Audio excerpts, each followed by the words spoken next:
Hola queridos hermanos, amigos, Dios nos bendiga y nos fortalezca. En este tiempo en que estamos un poco distanciados a causa de esta cuarentena, no por eso queremos estar separados por medio de la fe. Y qué mejor que estar unidos alrededor de la palabra de Dios y viendo lo que Dios nos quiere decir en este tiempo. Hace unos días el presidente de Francia, en un discurso dirigido a su país, dijo lisa y llanamente: estamos en guerra. No contra otra nación ni contra un ejército, es una guerra sanitaria, pero el enemigo está allí y avanza. Y hace unos días también el gobernador de Nueva York dijo algo parecido cuando anunció: en Nueva York estamos en guerra. ¿Por qué comenzar mis palabras con estos anuncios de guerra?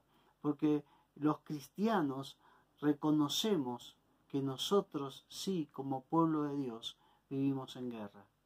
En una guerra contra un enemigo invisible, pero no un enemigo invisible porque se trate de un virus que no se puede observar, sino de un enemigo invisible que se aprovecha de esta epidemia para sembrar, aún porque no, en el pueblo de Dios, el temor y la desesperanza.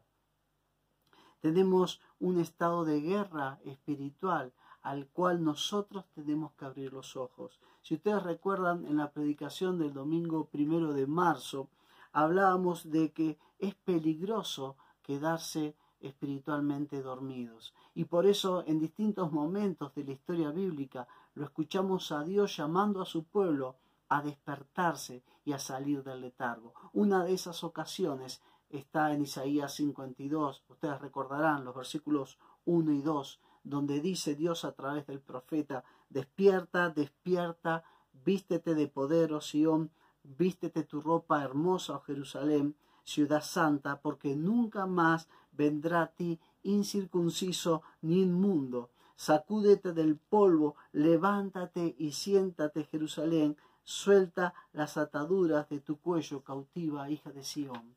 Y en aquella ocasión decíamos que entendíamos que Dios quiere hablar a su iglesia en este 2020 a través de este pasaje. Y vemos en este pasaje que Dios quiere transmitirnos una serie de órdenes, de mandatos que encontramos aquí. El primero de todos era justamente el mandato a despertarnos, a reaccionar y reconocer cuál es nuestra realidad espiritual. Pero luego el mandato, una vez despiertos, era ponernos de pie y sacudirnos el polvo, tomar una actitud positiva y combativa frente a las cosas que debemos cambiar, tomados de la mano del Señor. Hace 2 domingos atrás hablamos de lo importante de sacarnos de nuestro cuello las cadenas que Dios ya había roto, en el sentido de apropiarnos de la libertad en Cristo.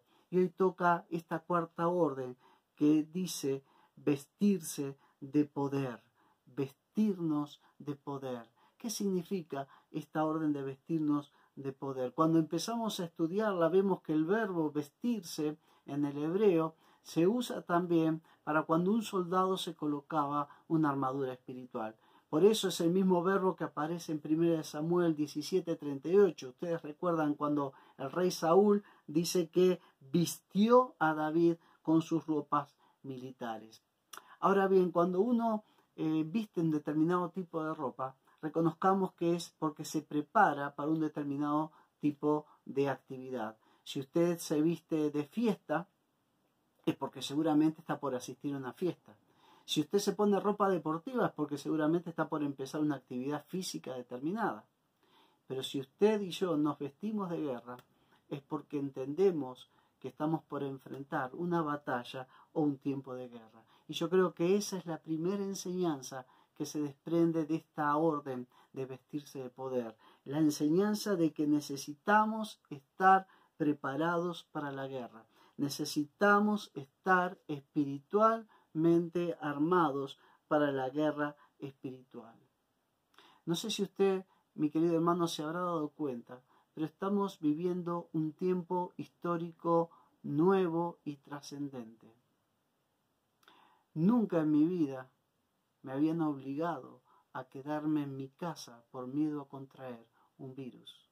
Estamos como viviendo el argumento de una película futurista. Estamos como siendo protagonistas de una película de ciencia ficción, pero al mismo tiempo estamos comenzando a conocer la cara siniestra de lo que es vivir en esta gran aldea global en la que se ha convertido el mundo. Y este tiempo nuevo, estas circunstancias históricas completamente nuevas y diferentes a todo lo vivido por la humanidad hasta este momento, debemos interpretarlas los cristianos, el pueblo de Dios, como un tiempo de guerra. Y por lo tanto, si discernimos que estamos viviendo un tiempo de guerra, entonces debemos prepararnos para la guerra. Necesitamos estar espiritualmente armados para la guerra. No es un tiempo para asustarse, pero tampoco es un tiempo para relajarse. Es un tiempo para armarnos, para prepararnos espiritualmente para lo que se viene. Hubo un tiempo muy difícil en la historia del pueblo de Dios, un tiempo con un gran peligro para esa generación del pueblo de Dios. Era esa generación que bajo el liderazgo de Nehemías estaba tratando de reconstruir los muros del templo. Y veamos qué pasó en aquel momento. Estamos en Nehemías capítulo 4, dice el versículo 11 en adelante: nuestros enemigos pensaban que no nos daríamos cuenta ni veríamos nada hasta que se metieran en medio de nosotros para matarnos y detener las obras. Pero cuando los judíos que vivían cerca de ellos vinieron a decirnos una y otra vez que esa gente iba a atacarnos por todos lados, ordené que la gente se pusiera por familias detrás de la muralla y en las partes bajas y en las brechas, con espadas, lanzas y arcos. Versículo 14 de Nehemías 4 sigue diciendo: y al ver que tenían miedo, me puse de pie y dije a los nobles, a los gobernantes y al resto del pueblo: no les tengan miedo. Recuerden que el Señor es grande y terrible, y luchen por sus compatriotas, por sus hijos e hijas, mujeres y hogares. Cuando nuestros enemigos supieron que estábamos preparados y que Dios había desbaratado sus planes, todos nosotros volvimos a la muralla, cada cual a su trabajo. A partir de aquel momento, la mitad de mis hombres trabajaba en la obra y la otra mitad se mantenía armada con lanzas, escudos, arcos y corazas. Los jefes daban todo su apoyo a la gente de Judá que estaba reconstruyendo la muralla. Frente a este momento de peligro, Nehemías lleva al pueblo a tomar ciertas decisiones. Si los reconstruimos cronológicamente, en base a Nehemías 4:12, vemos que Nehemías y los suyos se enteran del inminente peligro. En el versículo 13 y 14 entendemos que, enterados de la amenaza, lo que hace Nehemías es preparar al pueblo para la lucha y alentarlo a no temer. Versículos 15 al 17, el pueblo de Dios ya retoma la obra de construcción, pero a diferencia de antes, lo hacen armados, o como dice el mismo pasaje bíblico, lo hacen preparados. Hermanos, vestirse de poder es en primer lugar la orden de Dios a discernir que estamos viviendo un tiempo de guerra y por lo tanto debemos prepararnos y armarnos espiritualmente para dicha guerra.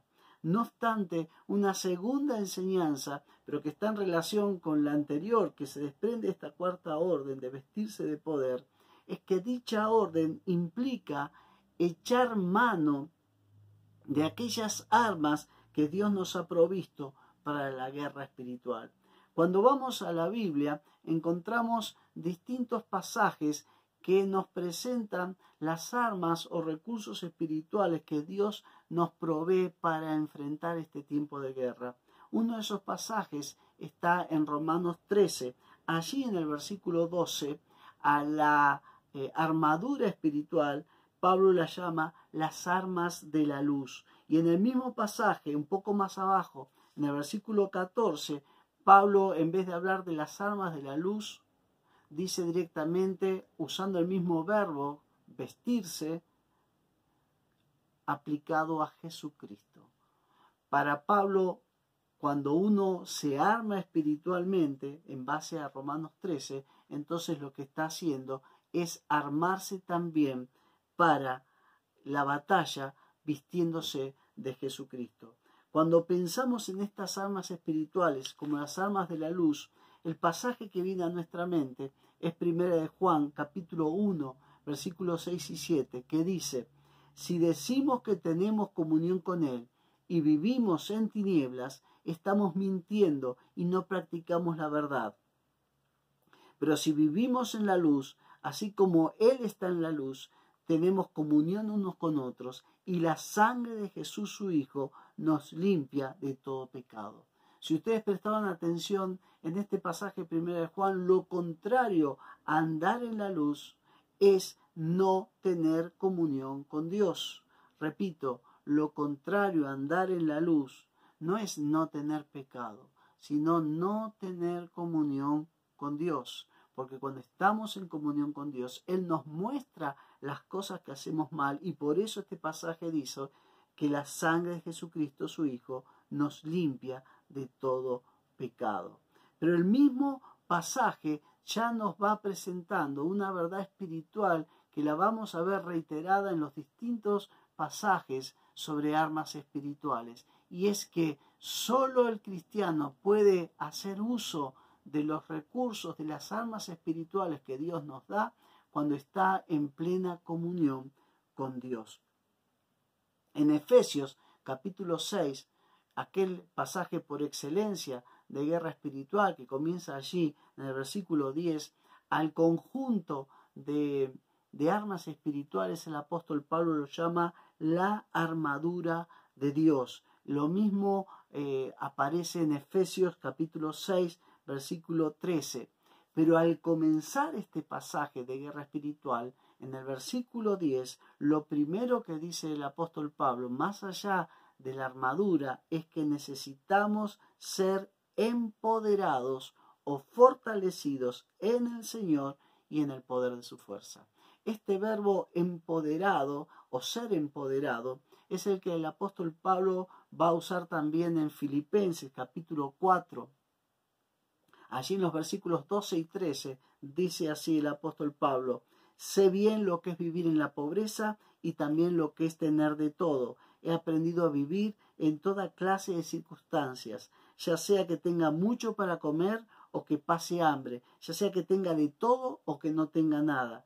Cristo me da fuerzas, literalmente Cristo me empodera para enfrentarme a toda clase de situaciones. O como dicen nuestras versiones populares, todo lo puedo en Cristo que me fortalece. Pero ese todo, en realidad, literalmente significa todas las cosas, todas las situaciones, para los distintos tipos de experiencias o circunstancias que la vida me tenga deparada. Como hijo de Dios, yo reconozco que Jesucristo me empodera, me capacita para enfrentarlas. El tercer y último pasaje que habla de armas espirituales está en 2 Corintios capítulo 10, versículos 3 y 4, que dice que aunque andamos en la carne, no militamos según la carne, porque las armas de nuestra milicia no son carnales, sino poderosas en Dios para la destrucción de fortalezas. Según este pasaje, las armas que Dios nos ofrece no son armas humanas, pero sí aclara que son armas poderosas, y vuelve a remarcarse esta verdad, en Dios, en Dios. En comunión con Dios, usted puede echar mano a las armas que Dios nos ofrece para enfrentar esta guerra espiritual. Por lo tanto, mi querido hermano, todos los pasajes bíblicos que hablan de las armas espirituales que Dios nos provee, en todo se reitera la verdad bíblica, que es solo en comunión con Dios, unidos a Cristo, que podemos echar mano a todas y cada una de estas armas. Pero algo aún más importante al pensar en esta armadura espiritual que Dios nos provee, y aún antes de tratar de identificar en qué consisten las distintas partes o piezas de esta armadura espiritual, algo que es más alentador y provechoso para nuestra fe es entender que todas y cada una de las partes de esta armadura de Dios son en realidad uno u otro aspecto de Jesús en nosotros. Como que entender claramente qué es la armadura espiritual, si ustedes me permiten, es por medio de la fe verlo a Jesucristo interpuesto entre las circunstancias, entre los peligros, entre las amenazas y nuestras propias vidas, la vida de nuestra familia, la vida de los hermanos de nuestra iglesia. Cristo es nuestra armadura espiritual. Por algo la palabra de Dios afirma, y nos aferramos a esta palabra de Salmo 91:4, el Señor te cubrirá con sus alas y vivirás seguro debajo de sus alas. Su verdad es un escudo protector. ¿Cómo estás enfrentando, mi querido hermano, este tiempo de guerra espiritual? ¿Estás siendo dominado por el temor, por la incertidumbre, por la desesperanza? ¿O este amenazante tiempo te ha tomado espiritualmente preparado? Déjame terminar mis pensamientos haciéndote una aclaración. En la Biblia aparecen 3 tipos de personas. La persona llamada natural, la persona carnal y la persona espiritual. La persona o hombre natural, según aparece ahí en 1 Corintios 2:14, es aquella persona que está ajena a Dios, que no tiene en cuenta a Dios, que no está en comunión con Dios y que por ende enfrenta lo que tiene en sus fuerzas humanas, en sus pensamientos y en sus sentimientos humanos. Por eso es una persona que frente al peligro tiende a atemorizarse y, por qué no, aún espantarse. Es una persona sin Dios y sin esperanza en este mundo, diría el apóstol Pablo. Pero luego la misma Biblia nos habla que hay una persona que es llamada espiritual. La persona espiritual, que puede ser usted o puedo ser yo, es aquella persona que restableció su comunión con Dios, que Dios vino a vivir a ella por medio del Espíritu Santo. Y no solo esto, sino que es una persona que es dominada, que es controlada y que es fuertemente influenciada por el Espíritu Santo de Dios. De tal manera que al enfrentar el peligro que deba enfrentar, esta persona lo hace bajo una fuerte influencia del Espíritu de Dios.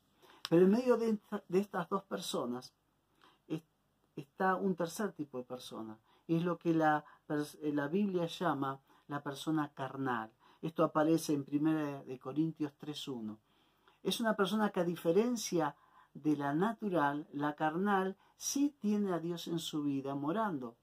Pero a diferencia de la espiritual, es una persona en la que el Espíritu Santo no ha tomado todo el control, no la domina, no la influencia, y por eso, frente al peligro, frente a la amenaza, la persona carnal actúa y reacciona igual que la persona natural y no como la persona espiritual. ¿A qué quiero llegar con todo esto?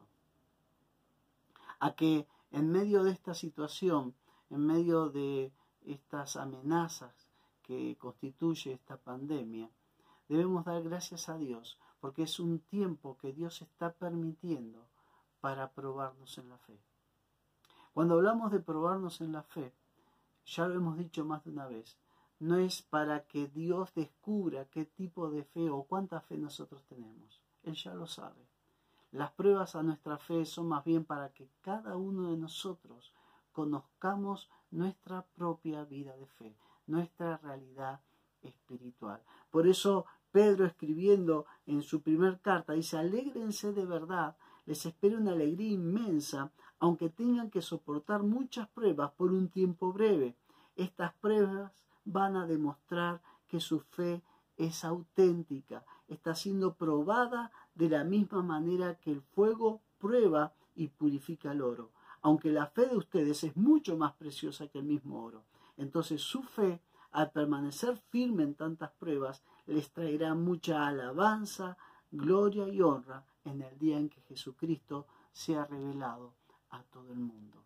Que este tiempo de epidemia sea un tiempo en el que Dios pueda confrontarnos con nuestra propia realidad espiritual. Y si nuestra fe no es tal que nos lleve a seguir confiando y descansando en Él. Podamos acercarnos a Dios en este tiempo, pedirle perdón y pedirle que renueve y aumente en nosotros la fe. Déjame orar para cerrar este momento. Padre Celestial, te damos gracias en medio de tantas amenazas, en medio de tantos temores, en medio de la incertidumbre de tantos por esta epidemia. Señor, porque es un tiempo en el cual tú nos quieres probar en nuestra fe. Señor, es un tiempo para el cual nos quieres preparar en lo espiritual. Señor, sabemos que tú quieres que abramos los ojos y echemos mano a las armas que nos has provisto para enfrentar este tiempo de prueba. Pero Señor, queremos enfrentarlo como personas espirituales, no como ciudadanos de la tierra, sino como ciudadanos de los cielos. Queremos enfrentar este tiempo de pandemia sentados en los lugares celestiales junto con Cristo. Ver este tiempo tan especial, tan único, pero verlo, Señor, con los ojos de la fe. Verlo como tú lo estás viendo. Señor, te pedimos perdón por nuestros temores, perdón por nuestra desesperanza. Señor, te pedimos perdón por nuestra falta de fe. Y te pedimos que tu Espíritu Santo vuelva a llenar nuestras vidas y pueda volver a llenarnos de fe en ti. Señor, bendice estas palabras y que tu Espíritu Santo la aplique a cada una de nuestras vidas. Señor, lo necesitamos, te necesitamos. Te lo pedimos en el nombre de Jesús. Amén. Hermanos, que el Señor nos bendiga. Seguimos en contacto, seguimos en oración. Recuerden avisar si saben de alguna persona o familia que está pasando por algún tipo de necesidad. Queremos estar cerca y ayudarnos unos a otros. Que Dios nos bendiga.